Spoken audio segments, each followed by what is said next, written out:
Hello everyone, welcome to Sanmarga classes. ಭಾಗಲಬ್ಧ ಸಂಖ್ಯೆಗಳು ಅಧ್ಯಾಯದ 27ನೇ ಪ್ರಶ್ನೆಯನ್ನ ಗಮನಿಸಿ. ಭಾಗಲಬ್ಧ ಸಂಖ್ಯೆಯನ್ನ ವ್ಯಾಖ್ಯಾನಿಸಿ. ಸೊ ಇಲ್ಲಿ ಭಾಗಲಬ್ಧ ಸಂಖ್ಯೆ ಅಂದ್ರೆ ಅದನ್ನ ನಾವು p/q ರೂಪದಲ್ಲಿ ವ್ಯಕ್ತಪಡಿಸಬಹುದಾದ ಸಂಖ್ಯೆ.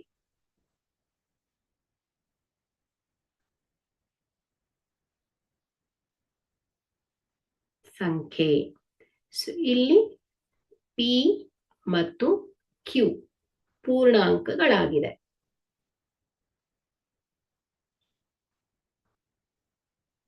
ಹಾಗೆ q ಏನಿರುತ್ತೆ ಹೇಳಿ, 0ಗೆ ಸಮನಾಗಿರೋದಿಲ್ಲ. ಸೊ ಇದು ಭಾಗಲಬ್ಧ ಸಂಖ್ಯೆಯ ವ್ಯಾಖ್ಯಾನ. ಸೊ ಇಲ್ಲಿ ಭಾಗಲಬ್ಧ ಸಂಖ್ಯೆಯನ್ನು ನಾವು p/q ರೂಪದಲ್ಲಿ ವ್ಯಕ್ತಪಡಿಸ್ತೇವೆ. ಸೊ ಇಲ್ಲಿ p ಮತ್ತು q ಗಳೇನ್ ಹೇಳಿ, ಪೂರ್ಣಾಂಕಗಳಾಗಿರುತ್ತೆ. ಹಾಗೆ q ಏನಿರುತ್ತೆ, 0ಗೆ ಸಮನಾಗಿರೋದಿಲ್ಲ.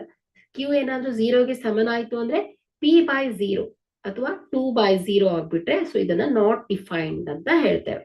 ಓಕೆ, ಸೊ ಇದು ಭಾಗಲಬ್ಧ ಸಂಖ್ಯೆಯನ್ನ ವ್ಯಾಖ್ಯಾನಿಸುವ ಪರಿ. Thank you.